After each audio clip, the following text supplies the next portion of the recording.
Earlier this month, and just in time for Christmas, Focus on the Family made a fun announcement. An upcoming theatrical adaptation of Adventures in Odyssey. Dubbed Journey into the Impossible, this 3D animated film will explore the town of Odyssey before the establishment of Wit's End. What kinds of adventures will a young John Avery Whitaker enjoy? Speculative fiction, like no other genre, reflects the creativity of God. If you look at the scriptures, you're going to have to see that God uses imagination more than rational discourse.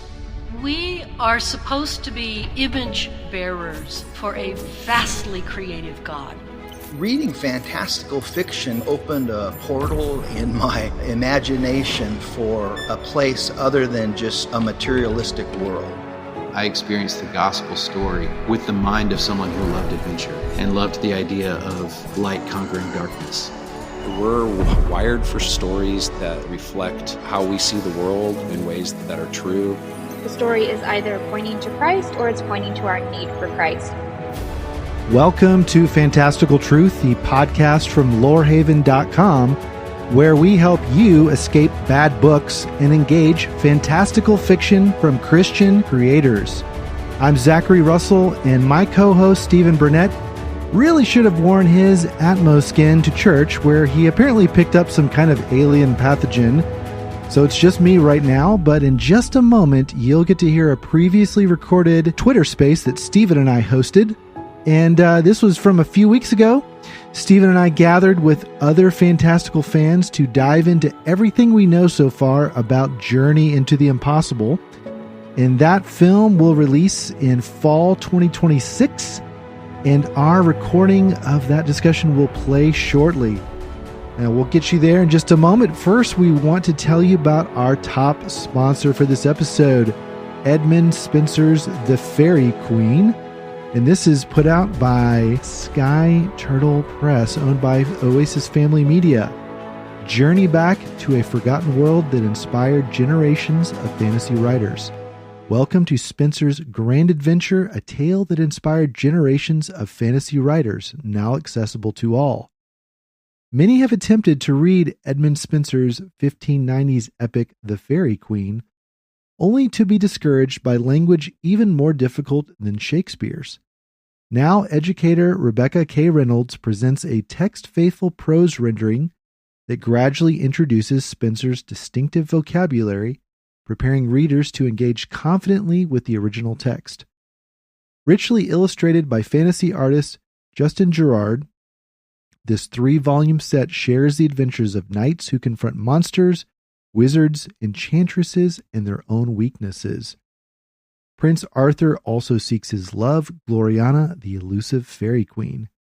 Sky Turtle Press presents Edmund Spencer's The Fairy Queen, a prose rendering, a text-faithful translation of the 1590s epic poem by Rebecca K. Reynolds, available December 16th wherever fantastic books are sold. Ask for it at your favorite bookseller or your local library, or order it online from Amazon. It's also available as an audiobook, masterfully narrated by Simon Vance from Oasis Audio. One other quick programming note. Stephen and I were supposed to have a discussion this week about Left Behind, the book that released 30 years ago about the rapture. And like we said, Stephen is out sick right now, so that discussion will be coming soon. But for now, please enjoy this discussion about Journey into the Impossible. All right. Good to see you. I just watched the full announcement again with my kids, and we had a really good discussion about it. Oh. So I'm ready to talk all about it. I've got so many different thoughts. Well, Zach, I had to remind myself that this space is not about Warner Brothers Discovery being bought by Netflix and then Paramount Pictures throwing a fit over it and all those other things, Netflix, Narnia, rock and roll. But yeah, it turns out actually, folks, bait and switch. We're having a rock concert here, actually. We feel extremely cool and hip, and we want to reach out to the youth. and remind you that magical flying horses are cool. So watching a magical flying horse take off is just not as interesting as watching one take off to the squalling sounds of an electric guitar. And I think about that fact we can just all simply agree. Don't you agree, Zach? I do. I mean, it's great to talk about the Adventures in Odyssey film because I'm really excited for it. Unlike, as you mentioned, the Narnia series, which who knows what's going to happen there, or the new Starfleet Academy show, which don't even know if I want to say anything more about that other than no thanks at this point. So, yeah, the Adventures in the Odyssey film, it just looks so. And so here's kind of my big idea for this topic in this discussion today, which is that it's going to do exactly what they said, which is introduce new people to the fandom that had never even heard about it before. And my 16-year-old daughter just said the most insightful thing, which is that even in her Christian homeschool circles, not many people she's met have heard about Adventures in Odyssey. And that's astounding to me. Yeah. And even fewer of them are diehard fans like her. So I think Focus on the Family has recognized the same thing. And they said, hey, let's get more people in here to enjoy this with us. Zach, I thought that I was the sheltered homeschooler, but it turns out that I was the cool homeschooler because it was my parents, or maybe it was Santa, actually, who's totally real, who started bringing me Adventures in Odyssey cassette albums in the early 1990s. So I can't claim to be as OG a fan as some who would have been there since 1987 for the original Focus on the Family Portraits drama. You listen to those episodes by now, by the way, they're very interesting compared to the current Adventures in Odyssey. That's how long this show has been going. And they recently reached, I believe I heard, 1,000 episodes. And that's when they had the grand party, one grand party, not grand old party, but as a different label, last August. And I found it interesting in that announcement video that they basically said that Focus on the Family president Jim Daly seems to have nearly blown the operation. And I wonder if maybe that was intentional in order to get people talking about it and whispering. And then, were you at the one grand party? Did you hear what they're going to do? They're going to be an Adventures in Odyssey movie. Now, Zach, when I was a kid, there were Adventures in Odyssey animated episodes on VHS tapes. And I think they made it to DVD eventually when DVD came along.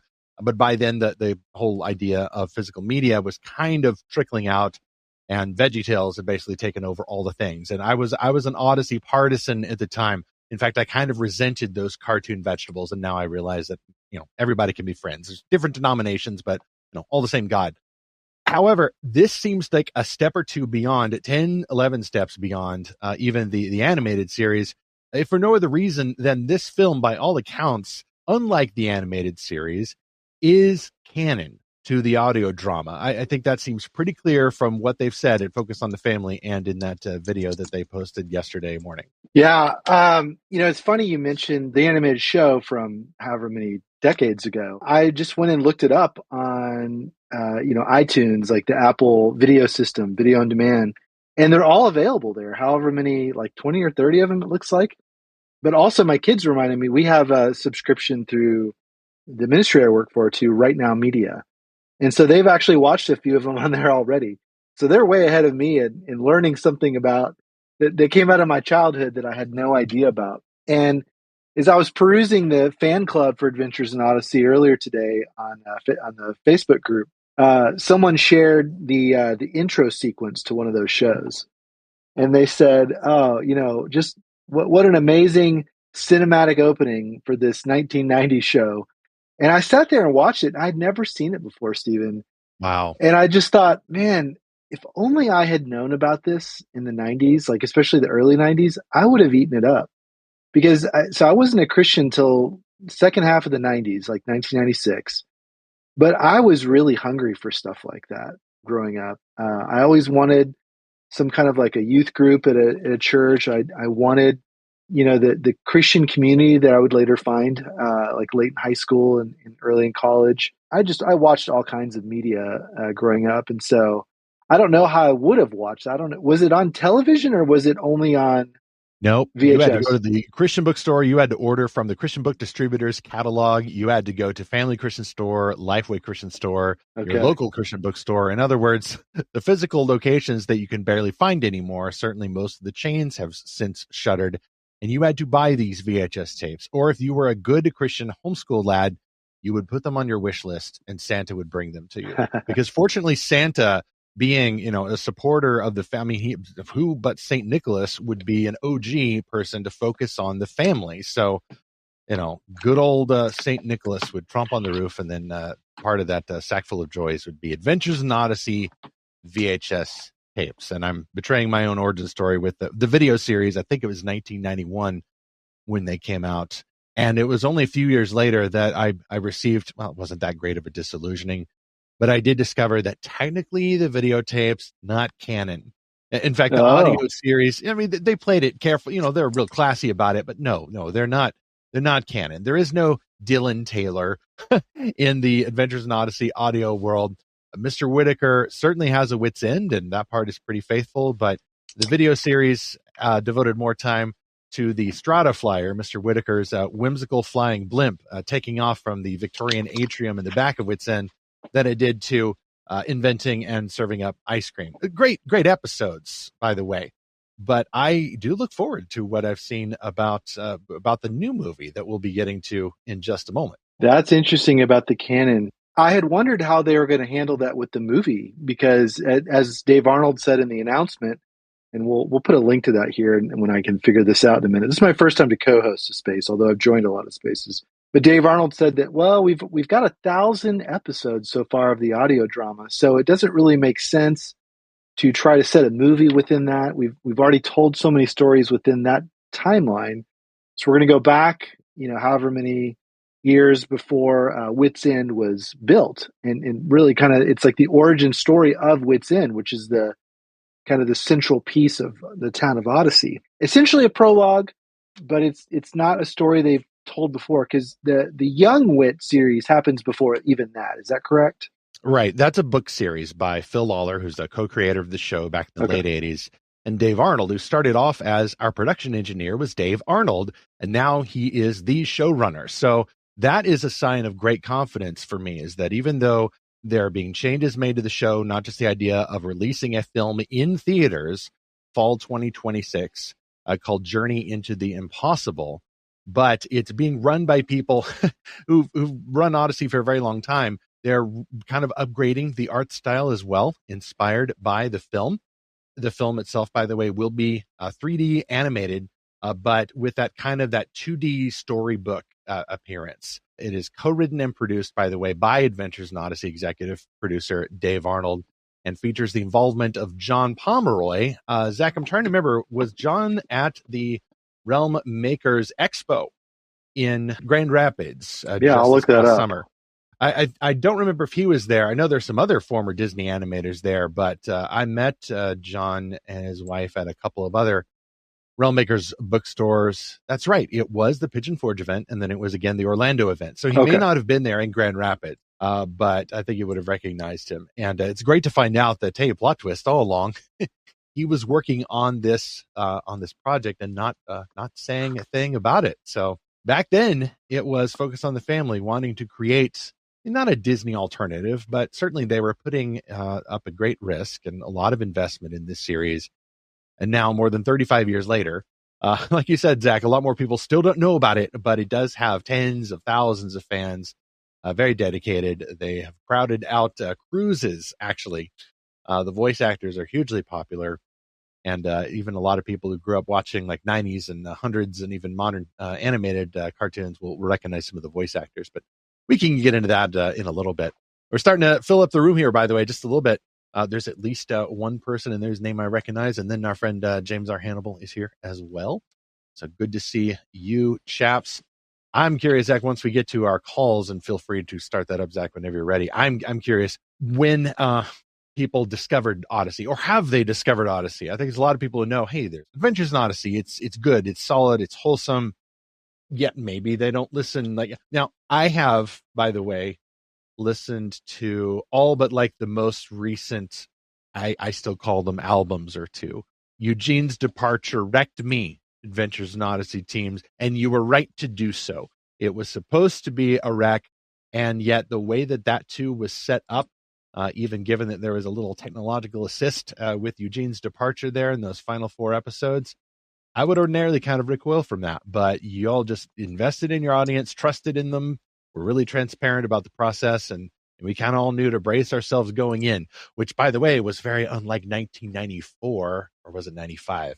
When Mr. Whitaker left to go to the Middle East, and we had no idea that was coming. And then suddenly, whoop, he's gone. And that was the title of the episode, Gone.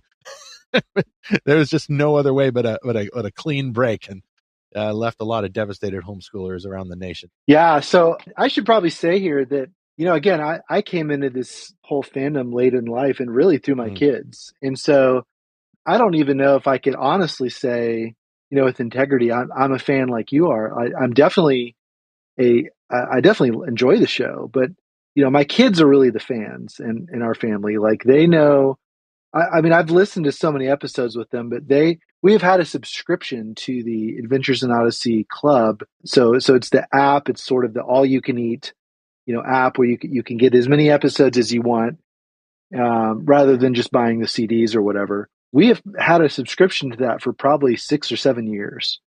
And so just, on I think it started first on just like whatever iPhone I had at the time. And then I think at one point, like, I got a new phone, and then I just kind of disabled my old one except for the Adventures in Odyssey app. And then that's what my kids will listen to at night. And so they really, when they were early teenagers, they really became fans of it. And now our oldest daughter is in college, is a freshman, and she still listens to it. Oh, good. So 7 years later now. And she's mentioned once or twice that she's met someone who's a fan of it. But most people she talks to are like, no, I've never heard of this. And I'm talking about like other Christian friends that she's made. And so it's funny because, like, I've been in that same situation too. Again, not being as much of a diehard fan, but definitely being a fan, where I have sort of been the evangelist for this fandom to other people. And, I get to say, hey, look, it's a great thing for your kids because it's not screen time. It's just listening. It's very wholesome family entertainment. There's always some kind of lesson in the story, but the stories themselves are so good. It's not ham-fisted. There's not just Jesus jukes all the time happening in these stories.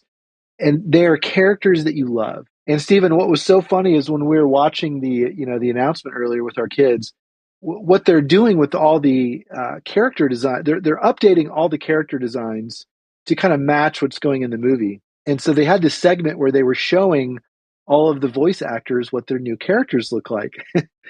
And when it got to the actress for Penny, my kids were like, "Oh my gosh, she sounds just like Penny." And it's like, yeah, I guess that's just her normal voice that she speaks in. So it's so funny to be on that side of it as well, like this behind the scenes look. So I think this is such a fun moment for the series because even in just that 15-minute video, I feel like I really got a lot deeper into the fandom. Like I felt this strong love for it. That it's kind of like that I felt the beginning of this whole thing when we introduced our kids to it. Zach, I look forward to every Christmas now because I happen to own a sweatshirt that was actually fan made, and it shows a gingerbread house of Wits End. And I remember seeing that come out, and I don't know if they're available now. Maybe there will be more official merch like this, which I've been hoping for quite some time. But a fan made this and announced it a couple of years ago, and I ended up ordering one for my wife as well, which says the words "seasonal felicitations" on it, which, of course, all true Odyssey fans know who sang that song.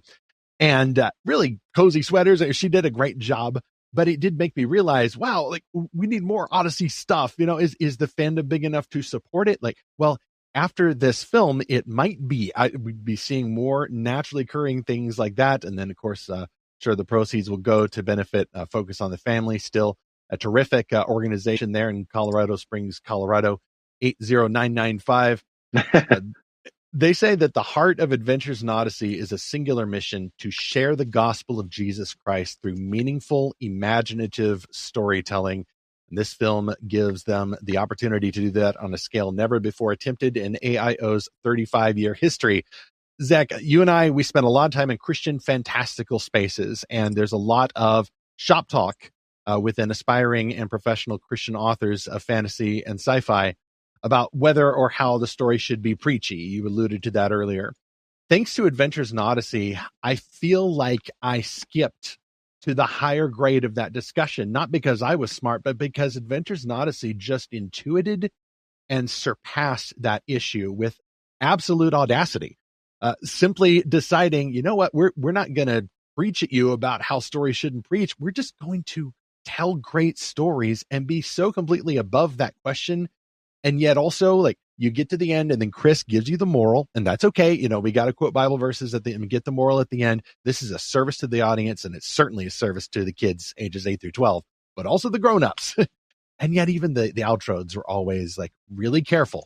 I remember the one episode, for example, it was about a machine that could simulate a removal or healing of a physical disability.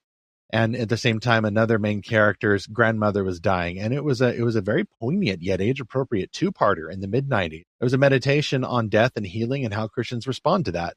And then it gets to the end, and then Chris Anthony, the announcer, says, there are a lot of Christian views on healing, but one thing is certain. And in just those few little wisely written words, they have simplified, yet acknowledged the complexity, yet also simplified what really matters for the listener. That God is good, even when people suffer and even when people die. And from there, okay, you can pick up the complexities in the later grades or in your Bible school or something. But Adventures in Odyssey didn't just tell it, it showed it. And so even for an audio drama, wow, they are really good at show, not tell. Definitely. I think, again, they're so good at character design. You know, these characters are all so memorable. Obviously, the voice actors are incredible. They're so just memorable in the way that they speak. And when we were watching those character reveals, I could have closed my eyes and recognized immediately, oh, that's the guy for Wooten. You know, that's Connie, that's Penny. Yeah. Yep. Yeah. Jimmy So, Robinson. or Olivia or whoever. And even the guy that currently plays Wit. But it's more than that, though. It's that they don't feel like caricatures. Obviously, they're exaggerated kind of personas. I mean, especially someone like Wooten, right? It's just one of the zaniest characters in the show. But they all feel very authentic to who they are. They don't feel like analogies to something. You know, and that's why there's 1,000 episodes, because people want to hear more of these characters. They want to go on these journeys with them. It's not just, oh, okay, time for the weekly, sermon analogy or whatever. I think that's what really surprised me about it, because, again, I didn't really grow up with Christian media. And so becoming a parent and trying to find some wholesome media for my kids, I've gone through a lot of things that are more or less actually entertaining. And to find something that is consistently, honestly, award-winning level entertainment, it is so rare. And I think that's why I'm always so excited to tell people about this show, because it just continually surprises me. Something we often do in our family is re-listen to certain episodes of BTV. Do you know what I'm talking about? Like the oh yes, BTV, Name of Virtue goes here. Those were that was like, that's where, if you know a little bit about the lore, Phil Lawler originally wanted to do a variety show, and they decided, now we're going to do a drama. And Phil actually wrote in the original Adventures in Odyssey guide in 1996, I think it was, like, oh, I still wanted to do a variety show, but I started warming up to it. Well, he got in with a variety show, with the kids radio, and then with the BTV episodes. Yeah, and this one we keep listening to is where they're doing auditions for sort of like Odyssey Got Talent, like America's Got Talent. I forget exactly what it's called in the episode, but it's just so funny. Like, it's just one character after another auditioning for this talent show, and they're horrible. Like, they're all so bad. And it's just like watching, American Idol and all the outtakes and all the people that really shouldn't be there, but it's funny. But some of them are actually pretty good. And then, of course, you've got the judges panel, and there's some that are really strict and some that are more open. The one that I keep singing in my head is the Electric Palace. The guy that runs the Electric Palace, like the Circuit City or the more like a Radio Shack. And he basically just I sings a miss jingle. Bart Rathbone. Yes. I miss him so much. Yep. And It's like kind of the Quark of the Ferengi of the Odyssey town. Ferengi, that's exactly what he is. So his little jingle that he sings, it's just an advertisement for his store, and they're like, "Did you just sing a commercial for the talent show?" He's just so shameless. Yeah. So there's moments like that just never get old. Like they're just always funny. I don't know how they keep doing that. Like how they keep up the humor. I mean, and I know that not every episode is that zany, right? There's some that are a lot more serious, and there's some that tackle pretty tough topics. I mean, to the point to where my younger two kids recognize this. They realize that some of these episodes have some older themes to them, and so they'll ask their older sisters, "Hey, can I listen to this one?" They don't ask me because I haven't listened to like hundreds of them, like my older kids have, and who have this encyclopedic knowledge. So they ask their sisters, like, "Hey, what about this one? Is this one scary? Is this one sad? Is this one gonna give me questions that I'll have to then ask mom and dad about?" Oh, that the episode is going to be a killer when you hear this. Hello, I'm Dave Arnold, executive producer and you go, all right, let's go hard. At least that's the grown-up side of me. And it's going to be good when they give a parental caution at the beginning. Now Odyssey's always age appropriate, but it's just another one of those little ways that go above and beyond to earn trust and preserve trust from their listeners. A quick interruption here to tell you about our second sponsor, A Fae Tale by Vince Mancuso. Looking for a fantasy your young reader won't want to put down and you'll actually feel good about them reading? In A Fae Tale, magical creatures have revealed themselves and claim the world as their own. Floating cities hang in the skies, Fae lords govern the earth, and one law binds mankind: no human may wield magic. When 12-year-old Isla Cosgrave's outlawed power awakens, she's thrust into a conflict that spans Fae queens, dwarves, and human outcasts, each with secrets of their own. Isla may be the key to uncovering the truth and shaping the future of both worlds.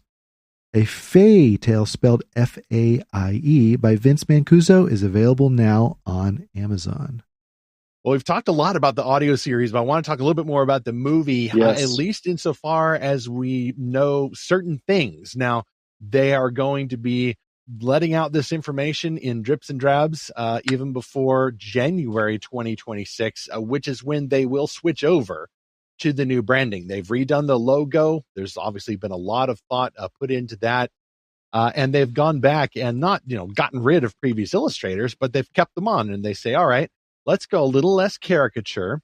Let's look at what John Pomeroy has, the versions of the characters that he's overseen for the film development. And then let's make 2D illustrations of these characters. And you can find those in the link at the Adventures in Odyssey YouTube. They have actually put those up, and they actually show the voice actors looking at their characters. My favorite was Katie Lee, who plays Connie and has played her since the late 80s. And she's a veteran of animated films, even commercials. She was in a Pepsi commercial not long ago. Very distinctive voice. And it was so funny. Everybody else got, woo, like, oh, that's him. That's wonderful. And she goes, oh, wow, I didn't expect her to be that sophisticated. And I go, yeah, see, here's the funny thing there. And we have to be careful about this, but some homeschoolers, like Connie, was pretty fun. And you realize that you'd like to meet someone like her someday. And some people I've even seen, there's been a few very polite, very tasteful, very Christian, very G-rated Christian. I don't even want to say like crush. Whitaker. Yeah, exactly. There's a character crush. Like my wife and I, we've decided that, especially as a kid, character crushes, they're okay. Now, you couldn't make an Adventures in Odyssey episode with that moral. You'd get a lot of letters about this, but I'm just saying it here. This is just my opinion. And it's hilarious to see that people are responding like that. And you just see that there are so many people who love these characters. They absolutely look forward to seeing what they look like and look forward to seeing them in the film version. Yeah. Well, and it's, this is going to be the first time, like we said, that people experience the story. I do wonder what that's going to be like because, it's this origin story, right? But I think it's really well placed in terms of the timeline, because it's like, he's going to build Wits End, the soda shop where all the kids come in and share about their adventures and troubles and whatnot. It's almost like a de facto church, or not exactly, but it's like he's kind of the patriarch of the town, right? I'd say Wits End is a ministry. It is a business, but it effectively operates as a nonprofit. They even clarified that in one of the earlier episodes, that Mr. Whitaker is fairly independently wealthy. He has time for basically going on every mission trip, as well as being a former spy, as well as being an inventor, as well as being an author, as well as being on the board of the Universal Press Foundation. And he has time to run Wits End as well, and run it basically at a loss, because it's entirely giving to the community that his late wife loves so much. Yeah. Well, and I think it's a good decision, because now at the end of that show, I assume Wits End will be built. I mean, we already kind of know the ending in a sense. So spoiler, not really. But now it's going to make people go, oh, I wonder what else is going to happen. Well, hey, we've got 1,000 audio episodes about everything else that happens. And so Dave Arnold mentioned this, that most people are not audio listeners. Most people consume media by visual media. Right. Or at least not audio drama listeners. It's so funny. People are now podcast and audiobook listeners, but that's why I think it's only a matter of time before people catch up to Odyssey. Yeah. Yeah. So I think that works well. Now, let's talk about an aspect of the show that I've seen a lot of chatter about, which is the fact that it's 3D instead of 2D. There were so many comments I read about this, but I just want to first get your opinion, Stephen. What do you think about this being, because the 1990 show was 2D, like most animation back then. What do you think about this being 3D? I'm fine with it being 3D. I like the images that I've seen so far. It's still obviously very clearly in the process. Now, what they haven't said is who the studio is going to be, who's distributing it, things like that.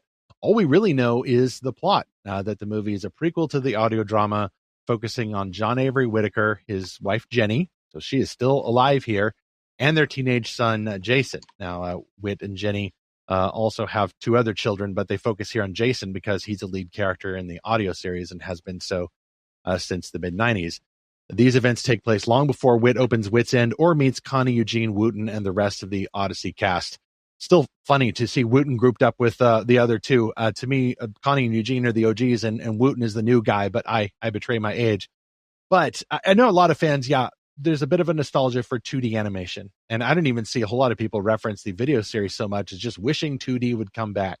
Well, there's a little issue with that, is that 2D is extremely expensive and hard to get right, because we don't want it to be that rare of a discipline, but 3D animation is a little more economical. I think the thing to remember about 3D animations, there's so many different ways you can do it.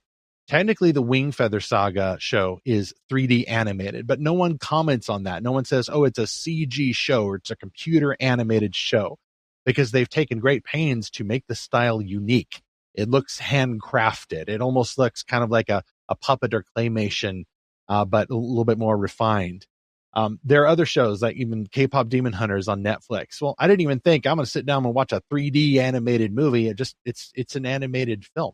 And I think that will eventually be the case here, especially once a trailer comes out, which, by the way, they haven't said anything about that, but we're very clearly seeing the results here of a long planned public relations outreach. Like, I've already been seeing ads on my social media. Obviously, I follow all the Odyssey accounts, so I'm probably higher in the rankings for those.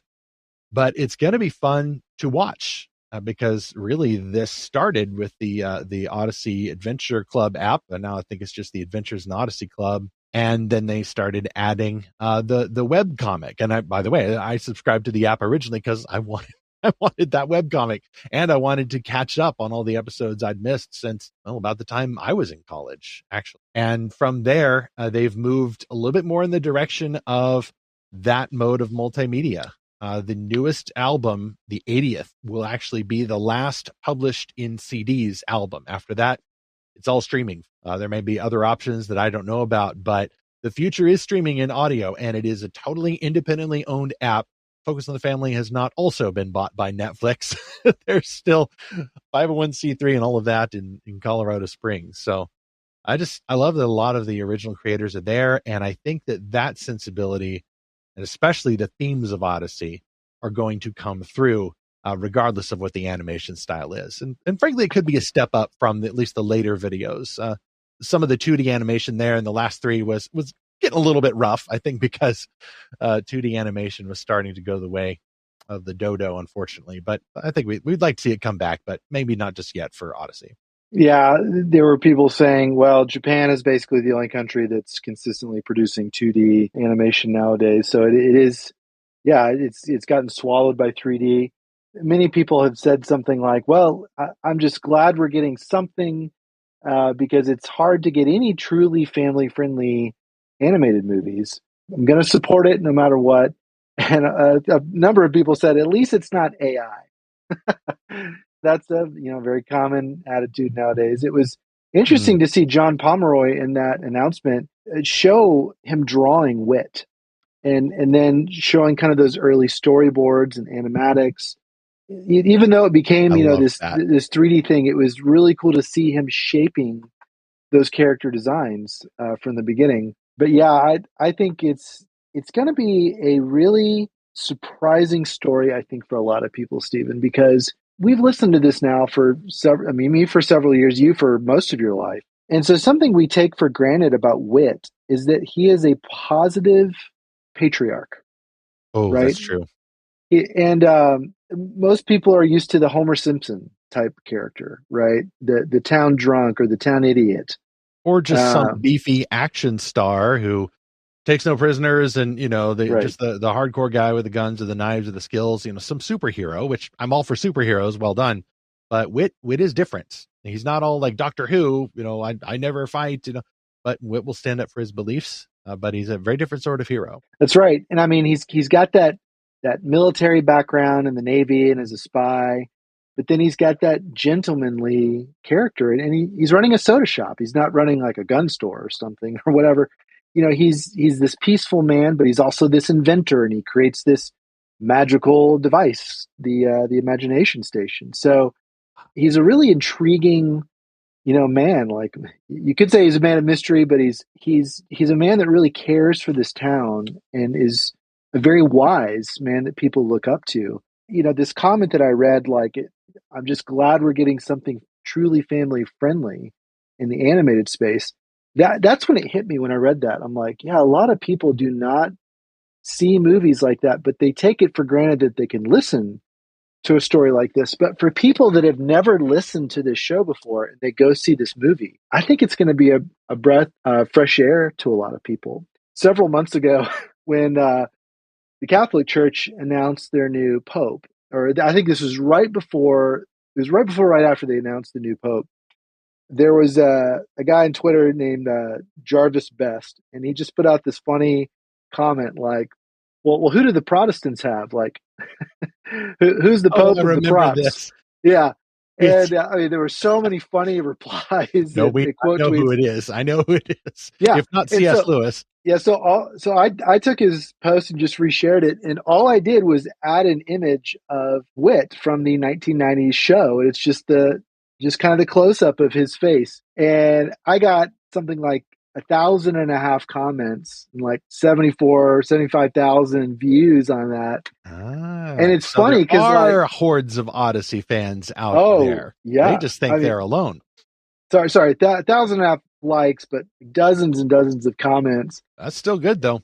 Yeah, and there's people like, oh, that's heresy, radio version only, and but people are like making even memes with it, like making him Pope Whitaker and and just all these funny responses. But all these hidden fans of this character, of this one guy. And several people are like, oh, I don't know who that is, like, can you tell me what this is? Oh, good. But a lot of people but a lot of people said, I can hear this, I can hear his voice just by looking at the photo. And yeah, like, he's this very beloved character. And again, I think that's such a rare thing now in stories. We're in this era where masculinity itself is considered toxic to a lot of people, and male leadership and whatever. I'm not even getting into the whole theological patriarchy or a complementary, whatever. I'm not Right, getting yeah. into any of that, but just the No, basic Wit idea of men, transcends that.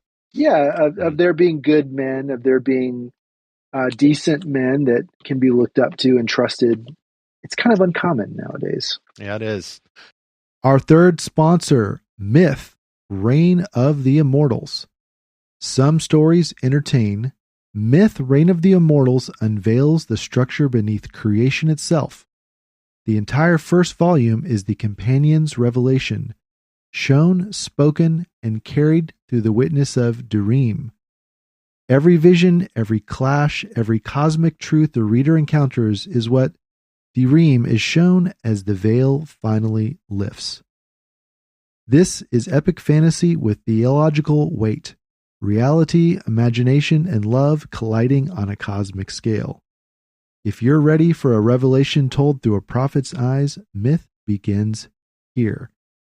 You can find it on Amazon in both hardcover and paperback, or at echelongraphics.com. That's echelongraphics.com. Myth, Reign of the Immortals by J.F. Nickens. You know, now would be a fantastic time if he's available, Zach, to pull on our friend James R. Hannibal there. He knows a little something about wanting good male role models in reality and in fiction, knows a little something about innovation in the fantastical space, and is the author of the Light Raider Academy fantasy trilogy from Enclave Publishing, which is also my publisher, and does the Light Raiders discipleship learning adventure games. So look forward to talking with him. By the way, got to say that if it were not for Adventures in Odyssey, I would also not be doing any of this, because Phil Lawler was my first Starfleet captain in one hilarious episode in the mid-90s, and I don't know if I really knew that much about Star Trek. So yes, Odyssey was my gateway drug to science fiction, as well as some other amazing storytelling. Hey there, I wasn't sure if it was going to work. I've never actually done an X Space before. We are all pioneering today, just like Adventures in Odyssey doing its first feature film in theaters fall 2026. Hey, James, they're not even a sponsor here. I mean, I'm just shilling because I love this world. I'm used to shilling for other people's fantasy worlds, including yours. I appreciate that very much. Well, how's it going? I'm curious what your interest is in this Adventures in Odyssey. Now, you spent maybe some time around that area, not Odyssey, but like where it was made. But I'm curious whether you grew up with this, or what is your background, if any, with this world of wonder, excitement, and discovery? So I didn't have a ton of experience with Adventures in Odyssey. I remember the early days in the late '80s, like very very early, and then early '90s, and then I I ran off to the military when I was 17. That was '93. So things kind of got carried for me from there, and I didn't look at this kind of thing until I had children much later.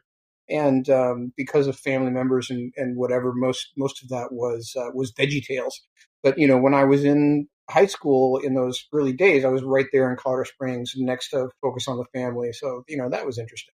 Excellent. Now, did you put on the series for your kids? I imagine the cassettes at the time, maybe the CDs that they started putting out. I think it was in the late '90s, or was it something that you all listened to like as a family on road trips or something? So we didn't take a lot of road. I wish we had. I feel like we kind of missed out, because I love the concept of Adventures in Odyssey. I love what they're doing. I'm excited about the movie. I want to see it really succeed, and maybe see a revival for my, grandnieces and future grandchildren and so on and so forth.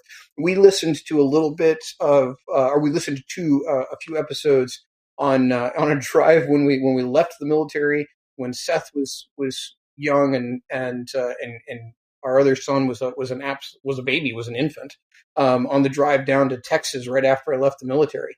And after that, a lot of their focus was VeggieTales, and I was in training to be an airline pilot. So again, we kind of missed out on the fun here, even though I absolutely love audio drama. Yeah, Odyssey trained me personally to love audio drama, and then as I got in my teen years, in fact, some of the same folks who would do production engineering for Odyssey at Gap Digital in near Wheaton, Illinois, they were working on the Left Behind series audio drama. So I'm afraid the Left Behind series kind of poached me for a while, but there's only so many episodes you can get out of a 7-year tribulation, 144.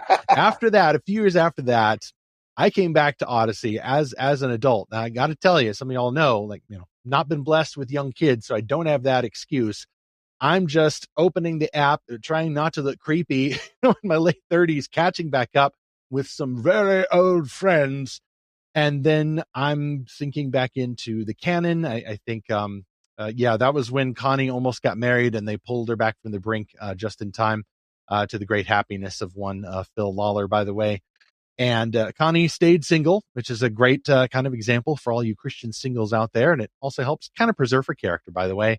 But other things happened in Odyssey. Mr. Whitaker regenerated again, not because he's a Time Lord, but because, time takes actors from us. And Hal Smith passed in the 90s. And then Wit 2.0, Paul Herlinger, had also passed. And so Wit 3.0 was named Andre Stoica. And we just had to kind of get used to that.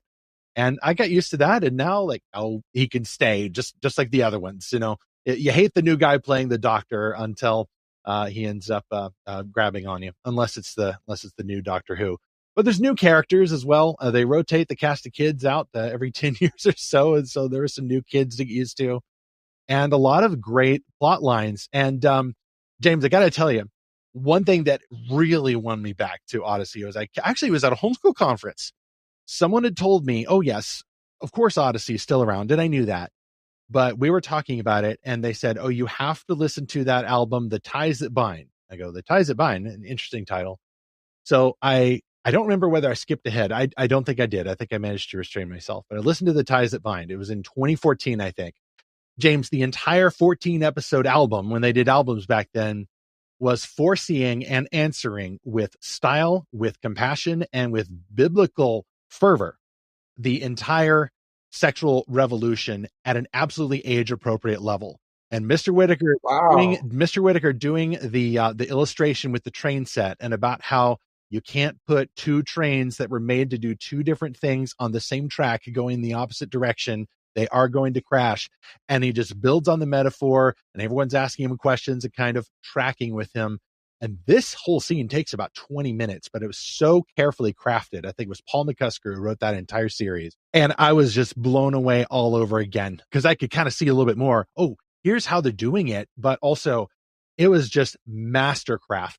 And then you even had some moments where Mr. Whitaker was saying, no, I'm not going to sign up for the Let's Get Together parade, Miss Adelaide. Miss Adelaide was the leftist school teacher.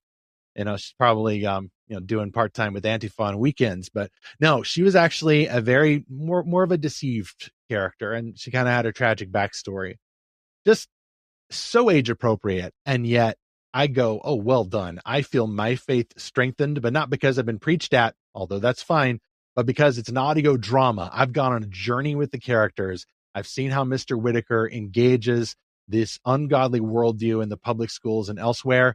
And it kind of gave me all over again a healthy, robust, yet compassionate model for cultural engagement and even culture war. Yeah, absolutely. I don't know if you remember, but it was you who sort of reintroduced me to Adventures in Odyssey. I don't remember that. Okay. At a homeschool conference. In fact, we ended up getting a chance. I think you were at the same one. We had a chance to sit down with Phil Lawler. Yes, that was Orlando 2020. Yeah, it was early Orlando. 2020s. Yeah, that was my chance to meet my Stan Lee. That's Phil Lawler there. Yeah, and it was awesome because, you had your enthusiasm, which, I think, sort of drew Phil into the conversation and part of it, and meet this icon of Adventures in Odyssey. We actually talked about having the characters come and do a Light Raiders episode. I still hope that happens one day. The funny thing from that conference was, before we got to that point, there was just a tiny bit of grumblies because the governor of Florida spoke, and the auditorium was going to empty with thousands, and they were going to go right into the next biggest room where Light Raiders was presenting, and I was so excited. And then nobody came. I think we had 20 people or something like that. Oh, you just weren't no Governor Ron DeSantis. I'm sorry, brother. Yeah, the governor walked off the stage, and we figured people would exit out, come into our, but no. Phil and the cast of Adventures in Odyssey stepped onto that stage and everybody stayed. And why wouldn't they? That's true. They recognized him because, oddly enough, Odyssey really appealed, I think, to homeschoolers, which was kind of funny because it wasn't meant specifically for homeschoolers. That the kids would go to public school, and actually, most of them. And actually, I wonder if maybe that was part of the appeal. It was a bit of a magical world, at least for me, with these kids going to public school and getting stuff out of their lockers and finding notes in their lockers and having all of this drama. I mean, it's not as magical as the Imagination Station, but it still felt like kind of normal, but kind of otherworldly now that I think about it.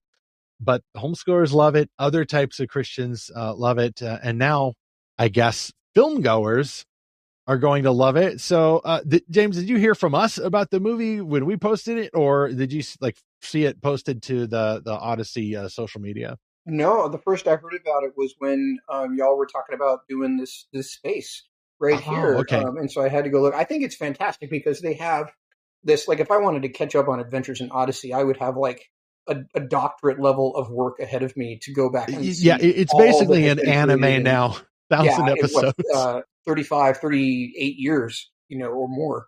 And so all of that is now available to folks when they watch the movie and get excited about it. They'll be able to go back and have all of this world when we find new listeners or new viewers for that world to see it, and they have this huge, massive world to jump into, and that makes me wonder, James, if the film itself will start in the 80s, because technically, at least according to the original timeline, that is where the story of Wits End began, because it was a contemporary audio drama at the time, and yet because it's been going on for 35 years, there are some, as Phil himself would say in social media comments, there's a Brigadoon effect.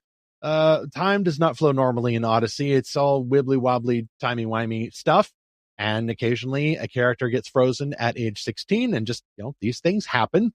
And occasionally you have a World War II veteran, as Mr. Whitaker is, still, I guess, frozen at age 60s, maybe his early 70s. And yet, unfortunately, we're seeing a lot of those veterans pass now from World War II. So it's kind of now become beyond time.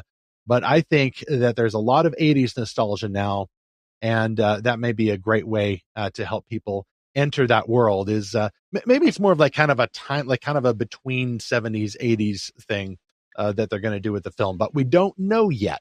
All we can do is guess based on the artworks that they've released so far, the very few artworks they've released. Well, it's funny you mentioned 80s nostalgia, Stephen, because one of the other things I saw today that I just loved was this, and I know it's AI generated most likely, but it was like a fake movie poster for Adventures in Odyssey. It said, from the makers of Flight of the Navigator. And so they have these two kids in essentially the Imagination Station, but it looks like a 1980s spaceship, or a 1980s, version of a spaceship. It's like this round kind of thing, and the kids are having fun, and they're up above the atmosphere, and there's like a glitter kind of trail behind them. And I'm like, yeah, that's exactly kind of what I would have pictured if I had listened to this as a kid. I would have pictured something like that. And I think that's kind of what the show really taps into, is that nostalgia from that time. So it'll be interesting to see when they actually set the movie in time. Agreed. Hey, James, I cannot let you go without asking about what is next for your fantastical world of excitement, discovery, and dragons. Wits End is great, but they have ice cream, not dragons. You also got dragons. I want to hear a little bit about Light Raiders. I appreciate the question. I do want to say one thing on the 80s nostalgia. So many of us that grew up in the 80s and the 90s love that nostalgia. And a lot of what Hollywood is doing is sort of corrupting that nostalgia. So I'm looking forward. I really do hope they do some 80s nostalgia with this film, because I know they won't do that and corrupt it and shoehorn things that really weren't part of 80s culture. For Light Raiders, we are really working hard on the next year of Light Raiders, and we're preparing for a launch. We hope to do a launch of year 2 this spring, which for us is essentially 6 months late. But life sort of happens. We are hopefully also going to be able to fund or to get approval for our 501c3 in the next month or so to begin taking in funding. So if you know any donors out there who want to help with discipling youth through fantasy adventure, let us know, because we can't do this. Everything we do is below cost. Everything we sell, even the full curriculum, is way below what it costs to make.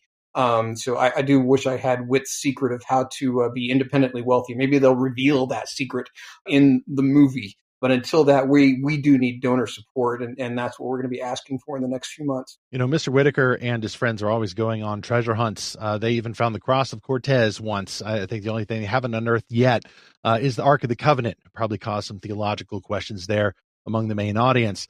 Light Raiders also, by the way, has roots in the 1980s because it is the rebirth of the Dragon Raid system back there put together by Dick Wolf. And it's meant to be this tabletop adventure where you're using scripture memory in order to level up your wisdom points and go through these choose your own adventures led by the Adventure Master. And dragons, by the way, in this world, they are not fun. They're not cute and cuddly. No shade on those who remix the dragons a bit. But in this world, dragons are evil. And there are other evil creatures, and there are ways to defeat them. Ways that, by the way, help especially young men, not just teenagers, sure, but I'm sure young men and young women would both enjoy it. But we have a special heart there, don't we, for young men who need these kinds of fantastical storytellings. And like Zack was saying earlier about Mr. Whitaker, we need those healthy male role models, especially. And I know, James, that's something dear to your heart also. Absolutely. And I appreciate you giving the plug and letting people know that we're out there. Well, thank you, sir. And Godspeed out there in the world of Light Raiders. Trying to think now of what else we need to go over about the film, maybe about how to keep up with it. I know that there are many Adventures in Odyssey accounts on social media. I follow them on Instagram, and they're surprisingly active on Facebook. But it turns out there's also an Odyssey Studio Insiders site, or there will be a new entertainment site focusing specifically on that. Membership is free, and club members with the Odyssey Adventure Club are already signed up, and they'll show new information there. And they may be doing more stuff as well after this. Again, we don't know much more, but they've got big plans here. They are not going to stop with one film. And it does sound like, yes, the film will be in theaters. So for those of us, including me, especially me, do not want everything coming to streaming automatically. Put it in the theaters, guys. Make it an event. Let's get in there with our friends and family members and not just sit in front of the TV as individuals. No, this needs to be group events. We'll look forward to taking churches and homeschool co-ops and all of this. Zack, any thoughts about the title? It's simply called, like, Adventures in Odyssey is like the subtitle. The main title is Journey into the Impossible. Now that sounds interesting. That's a very intriguing title. I didn't actually even catch that at first until one of my kids mentioned that. And I thought, well, I think of something like Journey to the Center of the Earth or, Mission Impossible. It's kind of like a mashup of both of those, right? So I think there's going to be some action element in it. So in the announcement from Focus on the Family, Dave Arnold said that this whole thing started with him literally having a dream of this dark room, and there's a beam of light, and then there's footsteps walking, and then someone walks into the beam of light coming from this like hole in the ceiling. And it was, it was Mr. Whitaker. And so then he woke up and he thought, oh, that's it. What if he goes into this like abandoned building or whatever and turns it into Wit's End? Well, that's a very heartwarming story. But I think for brand new people to this world, I think it's got to have more than that, right? It's got to have more than just I got to build this building for the kids, And also, as I understand it, there's some tragedy in his backstory that happens before the main timeline of Adventures in Odyssey. And, I don't know how much I should say, but, they've got other characters in the film that if you know the timeline, you know that it's not going to end well for someone. So, okay, there's probably going to be that touching human element of loss and survival and resilience. Well, okay, that's all good and well too. That's good family friendly stuff. But I keep going back to that title, Stephen, Journey into the Impossible. So here's my fan theory. I think it's going to be more than him building Wit's End. I think it's going to be him building the Imagination Station. Oh, I think they're hiding that. That title would seem to indicate that, and the Imagination Station is such a keystone element of the series. I used to just perk up when I knew it was going to be, it's going to be an imagination station adventure. We're going to hear those cool sound effects. And that's when I realized, by the way, I guess I'm a sci-fi guy. Look, I love fantasy, but apparently I love sci-fi even more. Yeah, and that's why we love this, right? That's why we're talking about it, because this isn't just vanilla Christian fiction, like contemporary, inspirational fiction. This is fantastical fiction, right? This is our whole brand. Like if you're just finding us at Lorehaven, this is what we cover every week. We cover fantastical fiction, fantasy, sci-fi, beyond, from Christian authors. And so that's what's so fun about this series, is that there's always that element of, a little bit of magic, a little bit of whimsy, and just a little bit of adventure.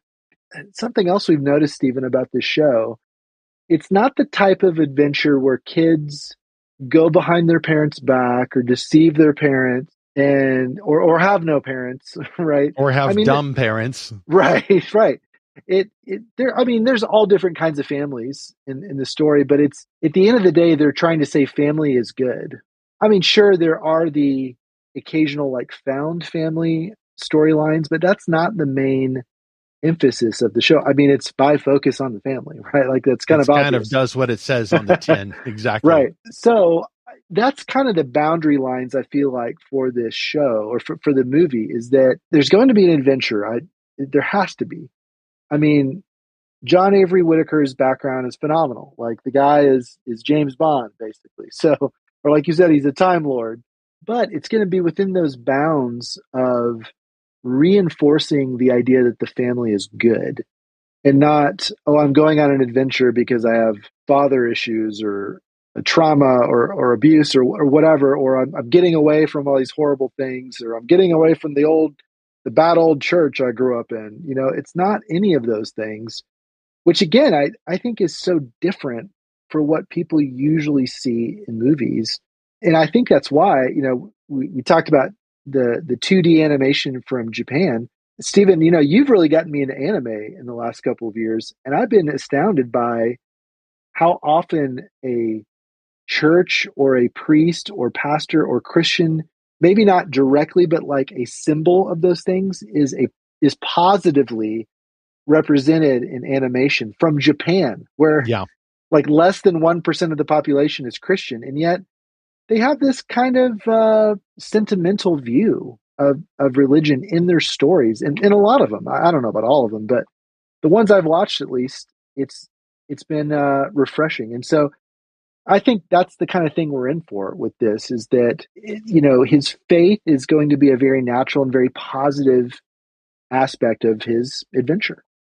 I will say, if anyone's listening who has watched all 1,151 episodes of One Piece, I think you can tackle Adventures in Odyssey. It's just a little over 1,000 episodes last I checked on that app. You can just look for the Adventures in Odyssey app, and it is, I think, last I checked, it was about $10 a month. So, in fact, I need to sign back up. I think it wasn't working with my phone, so I need to sign back up. So that is my action item as we draw to a close now.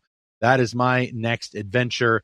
The Adventures in Odyssey audio drama from Focus on the Family is headed to the big screen in fall 2026 with a warmly 3D animated feature film set in the prime continuity of the audio universe, but it is a prequel starring a younger version of John Avery Whitaker, his still alive wife Jenny, and their son Jason. Some kind of adventure, more plot details to be revealed. That's all at the Adventures in Odyssey website, and you can, by the way, click that link above. Finally, Zack mentioned Lorehaven. That's what we do. That is our mission at lorehaven.com. We explore fantastical stories for God's glory, not just Odyssey. Yeah, of course, we're fans of Odyssey, but any other fantasy story or science fiction or a different kind of story with supernatural stuff happening that is published. That is the kind of story that we want to review, and we want to find the good ones. And our goal is no less than the terraforming of the faithful Christian world to enjoy more of these stories, not just because we like dragons and spaceships and things, but because these stories in the grand eternal scheme of things are more realistic than some contemporary stories, and certainly some deconstructionist or woke or nihilistic stories that don't think the gospel matters and that don't think family matters. We're looking for that stuff at Lorehaven, and we do a weekly podcast, Zack and I, every Tuesday. So you can go to lorehaven.com, sign up, And we're hoping to do some more X Spaces, aren't we, Zach? There's some interesting controversies out recently, which we might talk about. Just watch this space for further details. I just have one little bit of breaking news before we leave. Zach, I've just been handed this. It turns out that the new Adventures in Odyssey film will be directed by Greta Gerwig, who's going to add this amazing novel and groundbreaking edgelord rock and roll soundtrack in tribute to Pink Floyd and the Doors and other hip bands from our childhood. Yours and my childhood, Zach. This ain't your grandmother's Adventures in Odyssey. Of course, I made that up because I didn't listen to the Odyssey episode about truth, and so I need not to tell lies like that at the end. With that, Zach, with any closing words from you, and then we'll close out the space. Yeah, I think that might be our next topic to discuss the changes to. Yeah, I see a thumbs down from James there. I you see thumbs down from me here too. Yeah, but boo to myself. Yeah. But I did just see a fun announcement today, which is HarperCollins is coming out with a premium edition of the Lion, the Witch, and the Wardrobe book with, like a gold foil cover and the splayed edges and the color illustrations in the inside flap and just beautiful looking hardback. And I think they also came out with an omnibus of all 7 books just recently. And so, one more book that I probably shouldn't buy and add to my overflowing bookshelf, but I'm going to anyway, because that's what we do here. We love books.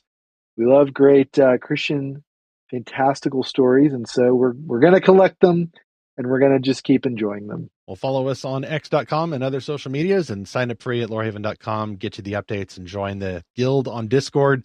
We're also going to do a Pendragon Cycle book quest next month in the Discord server. Because we got that show coming out from Daily Wire, which looks very interesting, maybe controversial, but the book is awesome. Taliesin by Stephen Lawhead. So we'll do that book quest next month. All right, Zach, I'm going to hit the little end button up here. Thanks to all who joined and those who spoke, James Hannibal.